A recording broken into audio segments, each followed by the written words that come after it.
afternoon, Facebook.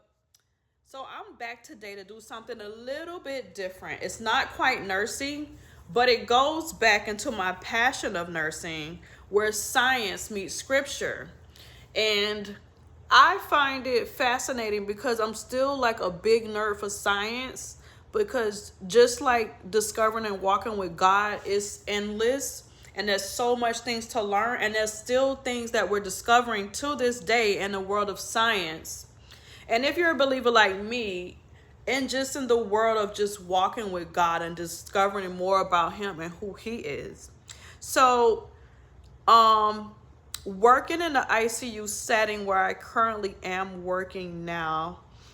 And just a little background about me. I have been a nurse for over 16 years. 2026 will make 17 officially. And I've held such positions as a nurse that worked in a rehab, a nurse that worked in step down settings, med surg tele settings, school nurse, charge nurse, and I can't think of other things, but PACU, PCU. Currently I'm in ICU, so that's been like the latter half of my nursing. But I say that to say this: what I love about everything and my experience is being able to see first and front row seat of what God can do. And I know some of you with me, whether you're believers or not, you've seen what you may call miracle. You may or may not attribute to God, but there's some things that just doesn't make sense. That may be a turnaround for your health or a loved one that you've seen in real time. Because I'm there with those patients, with their families, when the doctor's delivering bad news, and they may tell you there's nothing more they can do, or this doesn't look like a good situation. But I found while doing this, there's been some things that even surprised me. So I've been such a nerd to where scripture meets science. And that is important for me. It really solidifies my faith more and more each time I see these circumstances and situations. And just the way science is still catching up to what God has shown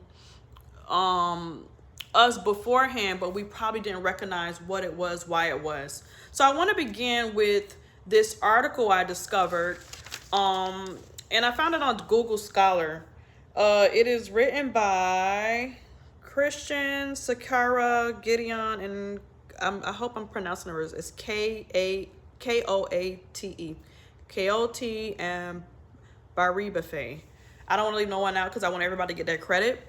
And I found this on this study, and it was written. Actually, it's an article. It's from a journal, and it was written in 2017. And it's the hematological basis of eighth-day male child circumcision in the Holy Bible, and it's 2017, as I said. Soto Journal of Medical Laboratory Science. So, with that, they were reviewing basically other studies that supported the idea of why we circumcise on the eighth day. And I found this to be very enlightening, because first things first, when you first come out and the child is born, everybody they encouraged to get vitamin K shots, and that's because they're easier to bleed. And there were studies before that talked about the risk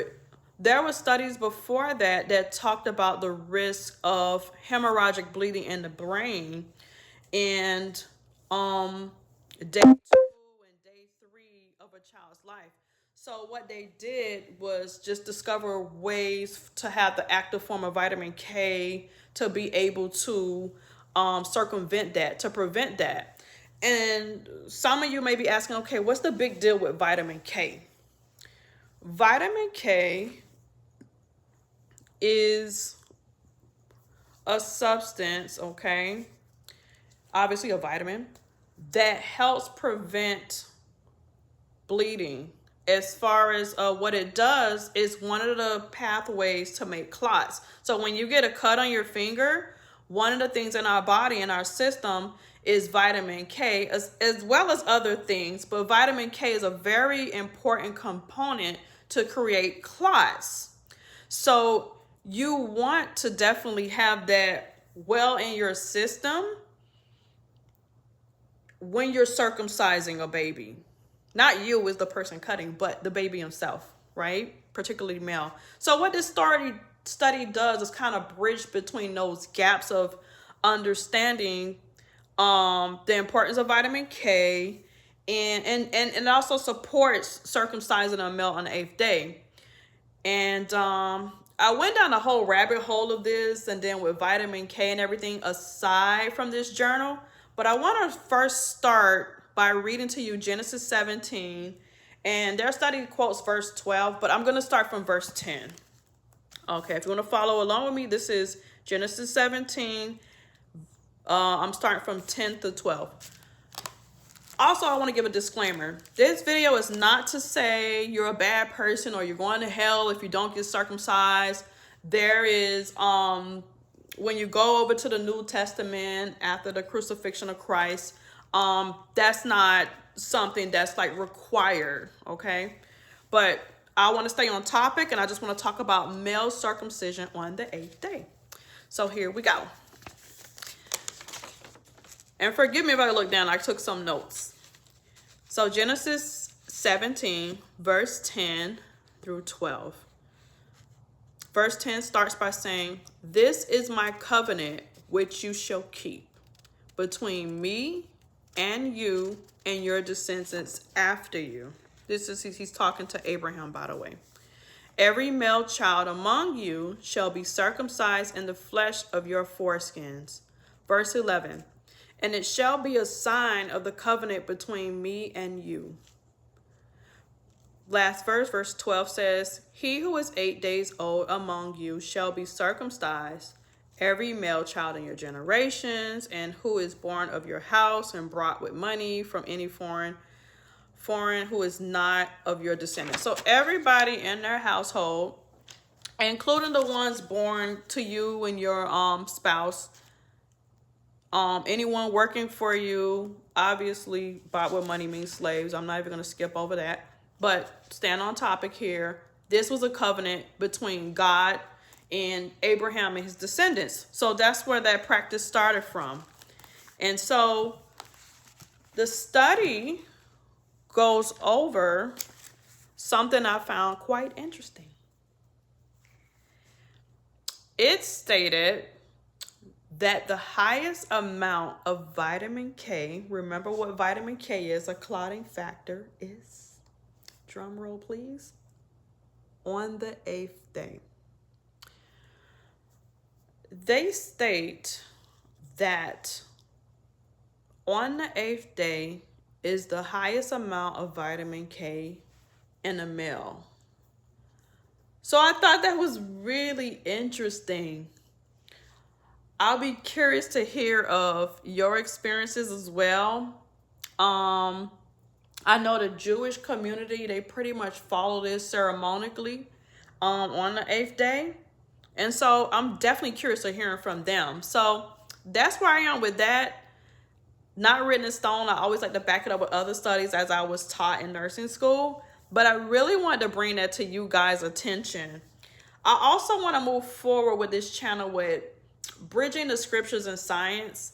There are so many other things that I have seen that I don't know, when it comes to that, I really get excited about it because it's like an aha moment. Like it kind of satisfies that nerd in me and that desire to get to know God.